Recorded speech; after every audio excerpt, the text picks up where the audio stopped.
मक्का बहुत मुश्किलों से फतह करने के बाद अब पूरे अरब को यह पता चल गया था कि मुहम्मद ही अल्लाह के रसूल हैं, जिसके बाद बहुत तेजी से पूरे अरब से लोग इस्लाम की तरफ आने लगे और ये इस्लामिक एम्पायर पूरे अरब में फैलने लगी। अब मुसलमानों के लिए अरब में कोई भी खतरा नहीं था, लेकिन अरब से बाहर दुनिया की सबसे बड़ी सुपर पावर रोमन एम्पायर अरबों को यूनाइट होते देखकर बिल्कुल भी खुश नहीं थी, जिसकी वजह से पूरी दुनिया में ये बातें फैलने लगी कि बहुत जल्द रोमन एम्पायर मुसलमानों पर हमला करने वाली है ताकि वो अरबों को यूनाइट होने से रोक सके। कुछ लोगों ने कहा कि रोमन्स 40,000 और कुछ लोगों ने कहा कि 1 लाख की फौज लेकर रोमन्स मुसलमानों की तरफ बढ़ रहे हैं, जिससे मुसलमान हर टाइम अलर्ट रहने लगे कि किसी भी टाइम रोमन्स हमला कर सकते हैं। तो आखिर आप सल्लल्लाहु अलैहि वसल्लम ने हिजरत के 9 साल बाद रोमन एम्पायर से जंग का ऐलान कर दिया और इनके खिलाफ मुसलमानों की एक फौज जमा करना शुरू कर दी। इससे पहले जब भी आप सल्लल्लाहु अलैहि वसल्लम किसी इलाके पर हमला करते तो वो जंग से पहले किसी को भी ये नहीं बताते कि वो किस पर हमला कर रहे हैं। अब हालात इतने खतरनाक हो चुके थे कि आप सल्लल्लाहु अलैहि वसल्लम ने पहले से ही पूरे अरब को ये बता दिया कि हम दुनिया की सबसे बड़ी सुपर पावर रोमन एम्पायर से लड़ने जा रहे हैं और सबका हर मुसलमान का इस जंग में शरीक होना फर्ज है और जो मुसलमान भी इस जंग में शरीक नहीं होगा उसे मुनाफिक डिक्लेयर कर दिया जाएगा। रोमन एम्पायर इससे कुछ ही अरसा पहले पर्शियन एम्पायर को हराकर दुनिया की सबसे बड़ी सुपर पावर बन चुकी थी, जिसको चैलेंज करना इम्पॉसिबल हो गया था और सबका ये ख्याल था कि अरबी जो अभी कुछ ही अरसा पहले यूनाइट हुए हैं वो कभी भी रोमन एम्पायर से नहीं लड़ सकते। और मुनाफिकों ने भी मुसलमानों को रोमन एम्पायर की ताकत से डराना शुरू कर दिया, जिसकी वजह से रसूलुल्लाह सल्लल्लाहु अलैहि वसल्लम की रोमन एम्पायर से जंग के ऐलान के बाद अरब में 2 फ्रैक्शंस बने। एक जो अपना सब कुछ कुर्बान करके बगैर किसी खौफ के मदीना की तरफ जंग में शामिल होने के लिए रवाना हुए और दूसरे वो जो इस इतने खतरनाक जंग से बचने के लिए बहाने बनाने लगे। आहिस्ता आहिस्ता पूरे अरब से लोगों ने इस फौज को ज्वाइन करना शुरू किया और आखिर इस फौज का नंबर 30,000 तक पहुंच गया और ये फौज अरब की सबसे बड़ी फौज बन गई। लेकिन इतने बड़े फौज को मैनेज करना भी कोई आसान काम नहीं था, क्योंकि ये जंग मुसलमानों को साल के सबसे गर्म टाइम में करनी थी और वो भी अरब की गर्मी जिस वक्त पूरे अरब में कहत फैल चुका था, जिसकी वजह से रसूलुल्लाह सल्लल्लाहु अलैहि वसल्लम ने सारे मुसलमानों से इस फौज के लिए फंड्स इकट्ठा करने की रिक्वेस्ट की, जिसके बाद हर मुसलमान अपनी ताकत के मुताबिक इस फौज के लिए फंड्स इकट्ठा करने लगा। रसूलुल्लाह सल्लल्लाहु अलैहि वसल्लम अब तक हर जंग के बाद जो भी माले गनीमत हासिल करते थे उसे बहुत जेनरसली पूरे मुसलमानों में तकसीम कर देते थे। तो अब मुसलमानों की बारी थी कि वो भी रसूलुल्लाह सल्लल्लाहु अलैहि वसल्लम की उसी तरह मदद करें। तो हजरत उमर रज़ी अल्लाह तआला अन्हु जो हमेशा अच्छे कामों में हजरत अबू बकर रज़ी अल्लाह तआला अन्हु से एक स्टेप पीछे रहते थे, उन्होंने इस बार अबू बकर रज़ी अल्लाह तआला अन्हु से जीतने के लिए सबसे पहले जाकर अपनी सारी दौलत का आधा रसूलुल्लाह सल्लल्लाहु अलैहि वसल्लम के सामने रखा। लेकिन कुछ ही देर बाद अबू बकर रज़ी अल्लाह तआला अन्हु अपनी सारी दौलत और अपने घर का सारा सामान लेकर रसूलुल्लाह सल्लल्लाहु अलैहि वसल्लम के पास आए और एक बार फिर हजरत उमर रज़ी अल्लाह तआला अन्हु से आगे निकल गए, जिसके बाद हजरत उस्मान रज़ी अल्लाह तआला अन्हु जो उस वक्त मदीना के बाजार की सबसे मालदार शख्सियत थी, उन्होंने 900 ऊंट, 100 घोड़े और 1000 दिनार डोनेट किए और हजरत अब्दुर्रहमान बिन औफ ने भी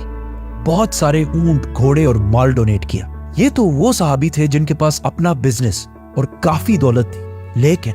वो सहाबी जो बिल्कुल गरीब थे उन्होंने भी इस फौज के लिए डोनेशंस की, जिनमें से एक ने सारी रात मेहनत करके चंद खजूर कमाए और वो थोड़े से खजूर भी इस फौज के लिए डोनेट कर दिए। इतने सारे डोनेशंस के बाद भी 30,000 के इस फौज को मैनेज करना बहुत मुश्किल था, क्योंकि जैसे ही ये फौज मदीना से रवाना हुई हर 18 सहाबा के लिए सिर्फ एक ऊंट था और तबूक मदीना से 700 किलोमीटर दूर था और वहां पहुंचने के लिए एटलीस्ट 15 दिन का सफर करना था। तो 18 सहाबा एक ही ऊंट को बारी बारी राइड करने लगे, जो बहुत मुश्किल काम था ही। लेकिन कुछ ही दिनों बाद रास्ते में मुसलमानों के पास खाने पीने का सामान भी खत्म हो गया, जिसकी वजह से मुसलमानों को मजबूरन इन ऊंटों को भी ज़िबा करना पड़ा। लेकिन इतने सख्त हालात में भी सबको पता था कि उनमें से कोई भी पीछे रह गया तो मुनाफिक डिक्लेयर कर दिया जाएगा। तो सारे मुसलमान इस सब के बावजूद भी आगे बढ़ने लगे, लेकिन एक साहबी अपने ऊंट की वजह से इस फौज से पीछे रह गए, अबू ज़र ग़िफ़ारी। तो उन्होंने अपना ऊंट वहीं छोड़कर पैदल तबूक की तरफ बढ़ने लगे। ये फौज रास्ते में आले समूद के इलाके से भी गुजरी, जिन्होंने एक जमाने में पहाड़ों के अंदर बहुत जबरदस्त और आलीशान बिल्डिंग्स बनाई थी। इनकी तबाही को देखकर मुसलमानों का ईमान और मजबूत हो गया, लेकिन आप सल्लल्लाहु अलैहि वसल्लम ने इस इलाके के पानी को यूज करने से मना कर दिया। आखिर 15 दिन बाद मुसलमान फाइनली तबूक पहुंच गए। तबूक मुसलमानों की एम्पायर से बाहर गस्सानी किंगडम के बिल्कुल सेंटर में एक सिटी थी, विच मीन्स मुसलमान अपना इलाका छोड़कर दुश्मन के इलाके के बिल्कुल सेंटर तक पहुंच गए। और वहां पहुंचते ही मुसलमान रोमन एम्पायर से लड़ने के लिए बिल्कुल तैयार हो गए और सफों में खड़े हो गए। लेकिन काफी टाइम इंतजार करने के बाद भी नथिंग, बिल्कुल खामोशी, और कोई भी मुसलमानों से लड़ने के लिए नहीं आया। अब यहां पर कुछ कंफ्यूजन है। कुछ स्कॉलर्स कहते हैं कि रोमन्स मुसलमानों की इतनी बड़ी फौज देखकर डर गए और जंग से पहले ही उनकी फौज इधर उधर बिखर गई, क्योंकि मुसलमान इससे पहले हर जंग में अपने से 3 गुना बड़ी फौज से लड़ती थी। बदर में मुसलमान 300 और दुश्मन 1000, औद में मुसलमान 1000 और दुश्मन 3000, और खंदक में मुसलमान 3000 और दुश्मन 10,000। और कुछ लोग ऐसे भी हैं जो कहते हैं कि कभी किसी फौज ने मुसलमानों पर हमला किया ही नहीं था, ये बस अफवाहें थी। जो भी था, इस वाक़े के बाद पूरे अरब में ये बात फैल गई कि मुसलमान फौज लेकर रोमन एम्पायर के बॉर्डर तक गई और उन्हें जंग की दावत भी दी। लेकिन रोमन एम्पायर, दुनिया की सबसे बड़ी सुपर पावर, मुसलमानों से डर के जंग से भाग गई। अब तक पूरी दुनिया मुसलमानों को बस एक छोटी सी फोर्स समझते थे, लेकिन इस वाक़े के बाद मुसलमानों को पूरी दुनिया एज अ ग्लोबल पावर देखने लगी। तबूक के पास जितने भी छोटे छोटे किंगडम्स थे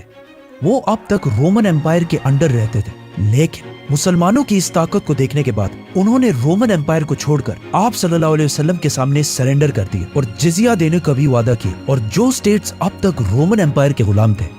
अब वो मुसलमानों के वेसल स्टेट्स बन गए। और अब पहली दफा मुसलमानों की इस सल्तनत के बॉर्डर्स डायरेक्ट 2 बड़े सुपर पावर्स रोमन और पर्शियन एम्पायर से टकरा गई और पूरी दुनिया मुसलमानों को एक सुपर पावर की तरह देखने लगी। इन छोटे किंगडम्स के सरेंडर करने की वजह से मुसलमानों को बहुत सारे घोड़े, ऊंट और सोना मिला। और आखिर 20 दिन तबूक में स्टे करने के बाद आप सल्लल्लाहु अलैहि वसल्लम और ये 30,000 का लश्कर वापस मदीना पहुंचे, जहां इनको बहुत जबरदस्त तरीके से वेलकम किया गया, क्योंकि जो फायदा मुसलमानों को रोमन से जंग के बाद हासिल होना था वो बगैर किसी जंग के मुसलमानों को मिल गया। और मुसलमानों के दरमियान जो ट्रेटर्स, मुनाफिकीन थे, वो भी सारे मुसलमानों के सामने आ गए। मदीना पहुंचने के बाद बाकी सारे अरब कबीले भी इस्लाम कबूल करके इस एम्पायर में शामिल हो गए और पूरा अरब बुत परस्ती, आइडोलेट्री को छोड़कर एक ही अल्लाह की तरफ आने लगा। लेकिन उसके साथ ही रसूलुल्लाह सल्लल्लाहु अलैहि वसल्लम का इस दुनिया में मिशन कंप्लीट हो गया, क्योंकि ये जंग तबूक रसूलुल्लाह सल्लल्लाहु अलैहि वसल्लम की जिंदगी की आखिरी जंग, क्योंकि इसके कुछ ही साल बाद आप सल्लल्लाहु अलैहि वसल्लम की जिंदगी का आखिरी दिन है।